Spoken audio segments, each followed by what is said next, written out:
High-speed law enforcement guys love the 2011, but their departments generally don't because they weren't drop safe and they weren't super lefty friendly. Apparently, we're letting left-handed people be law enforcement officers now. So Staccato finally built a gun that left-handed law enforcement officers will get super excited about.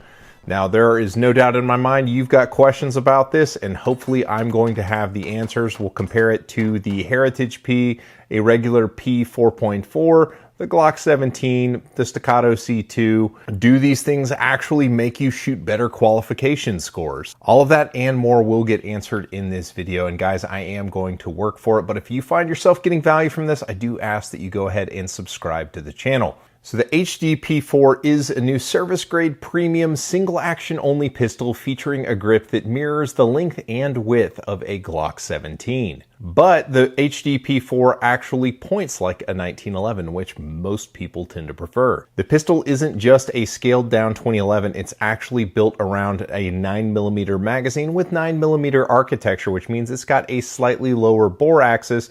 And to that point, the HD P4 series of guns only shares about 4 parts with the legacy 2011s.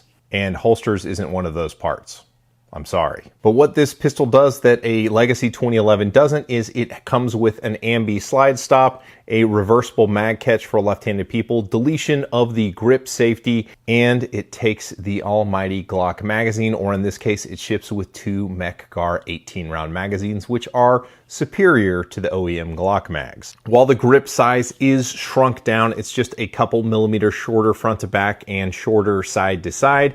It doesn't necessarily feel like it gives you a ton more trigger reach, although there is a little bit more trigger reach. There is still ample space on the gun to get your support hand to do work in taming the recoil. And to that end, the grip texture that comes on the HD P4 is excellent. It's even better than the Gen 3 Staccato grips like comes on the XC. If you look really closely, you can see my dead skin cells all at the top of the grip there from my support hand. I love it. Yeah, that's gross, but you know, that's what a good grip does. Additionally, coming up top, a departure from a traditional 2011 is that the rear sight is in front of the optic, and the iron sights are actually meant as a backup sighting system, not the primary sighting system. This gun is designed around having a red dot on the slide. And to that point, Staccato actually elongated the slide a little bit. If you see how the hammer basically disappears inside the cut of the slide, they actually moved the holes that secure the optics further back in the slide so that the glass is further from the ejection port, which is a design feature that I wish all brands would consider and not put the stupid window right over the breech face. It just makes the window get dirty, and there's the potential for the cantilever ones catching brass, so you can't use like SROs on some different pistols. The optic cut is a revised optic cut system from Staccato. It's actually called the Host now, and it is the spacer type of system where there are 2 lugs that come off the steel plate down into the slide, but the screws for the optic actually bypass through the plate down into the slide where they're secured. There are 4 different optic plates that you can buy, and the slide as it comes from the factory will just have a blank plate over the back of the gun when you get there. And you may be asking, do they use way too much Loctite to secure those screws? Yes, they do. Get your heat gun out when you're wanting to get those plates off. It's a struggle sometimes on the Staccato guns. Reliability-wise, the gun has been absolutely flawless, as you would expect with a gun that has an external extractor. At this point, the round count is approaching somewhere close to 4 digits. It's well north of 500, but I wasn't really keeping good count. But if you want to see this gun go for a 2,000 round torture test, be sure you're subscribed to the channel. And additionally, if you're curious about how it stacks up next to the Platypus from Stealth Arms or the XP Pro from Fusion Firearms, be sure you're subscribed. That'll be another video on the channel. I tried a handful of different range loads. I shot Buffalo Creek 115s. Buffalo Creek is a supporter of the channel, and they make very soft shooting 115 range loads.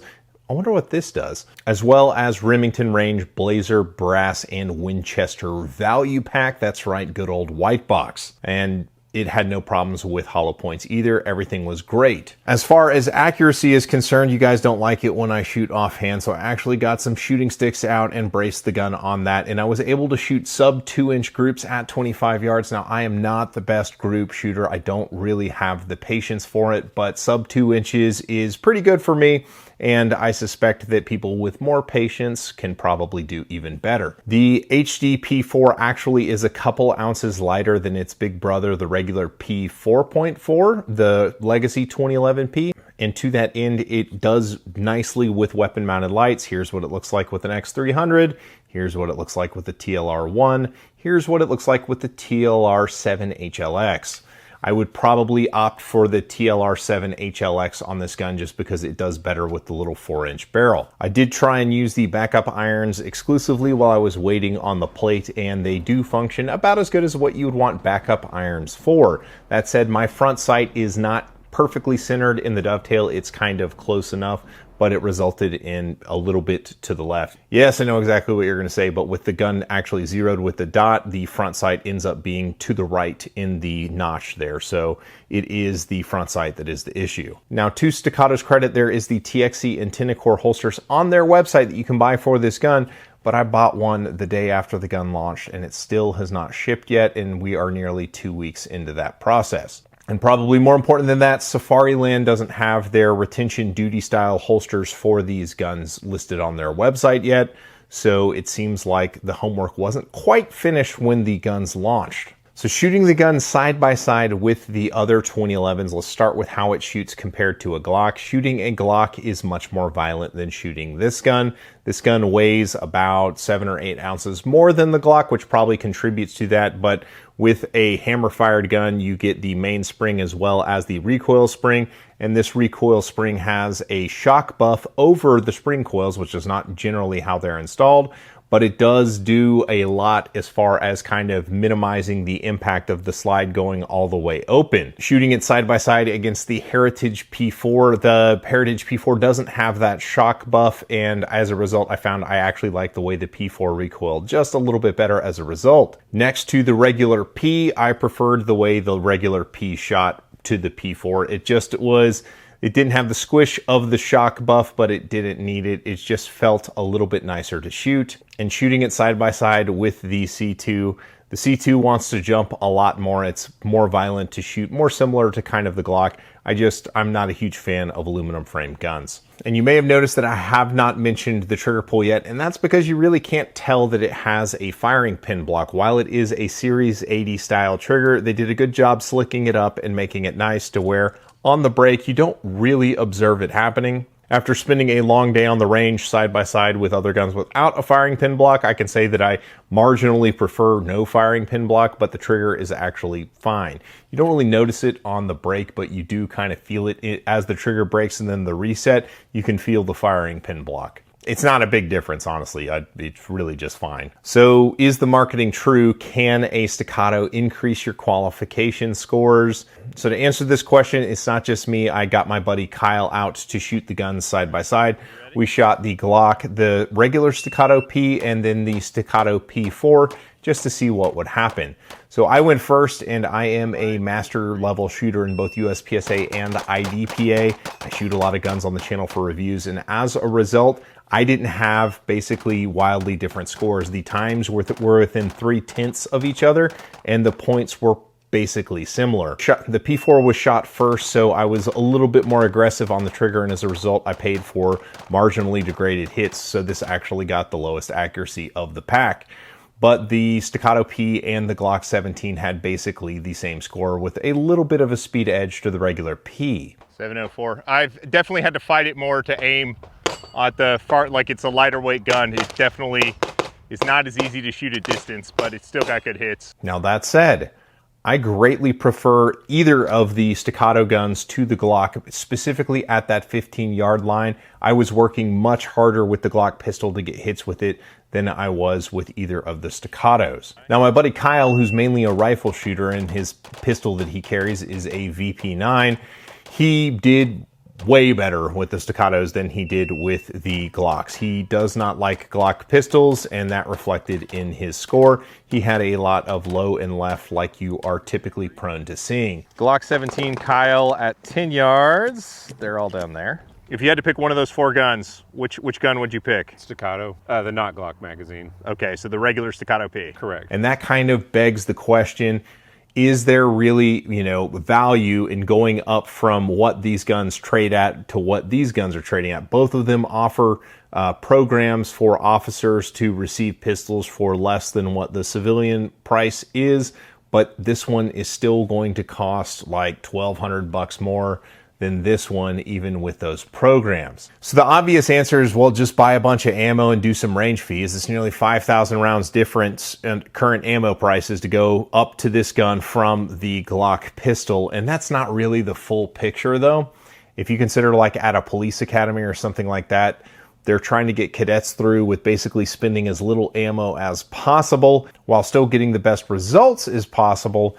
It's probably a lot easier to get somebody to perform with one of these things, because if you consider the time of the instructor who's having to work with the cadets or the law enforcement guys, then, you know, that's not free either. So while there is a delta between what the price of these guns are, the price of somebody to stand there and train somebody how to shoot a Glock, because let's face it, Glocks are not the most intuitive pistol to pick up and shoot well. Obviously, there's a ton of other factors as well to consider when making a selection, but I can tell you that my preference was for the regular Staccato P shooting the test, and that was Kyle's as well. Now, all that said, this gun is not perfect. In fact, there's actually some negatives you were going to want to know about it. The first and foremost is that the holster thing, that's kind of lame that there's this new duty gun and there's no holsters to put it in. That, I mean, that would kill most other brands on their launch, but whatever. The other side of it is the fact that my roll pin that retains this rear sight got tired of my crap and ran away from me when I was shooting for accuracy at the indoor range. And as a result,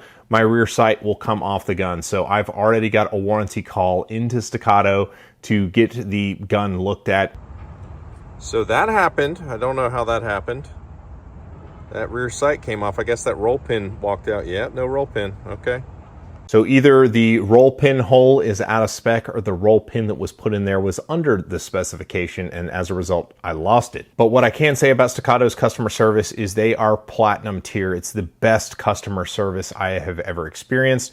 I submitted a claim for the warranty through their website.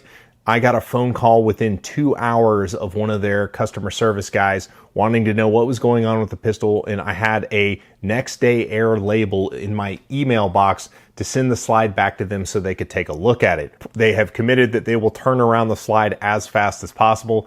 I've used warranties at probably a half dozen companies right now, and this is far and away the best customer service I've ever experienced. This is really, really good. But you'd kind of expect it given the price point for what these things sell for. The thing that is probably the biggest negative that I have with this pistol is this beaver tail is not a traditional 2011 beaver tail. So that thing absolutely chews up the web of my hand about right there. It doesn't hit in the same spot as a regular 2011 safety does. It's very fat and blunt, and as a result, your hand hits on the back of the grip safety. So for me, it's hitting this part of my thumb, and my 1911 shooter's callous, and I shoot a lot of 1911 style pistols.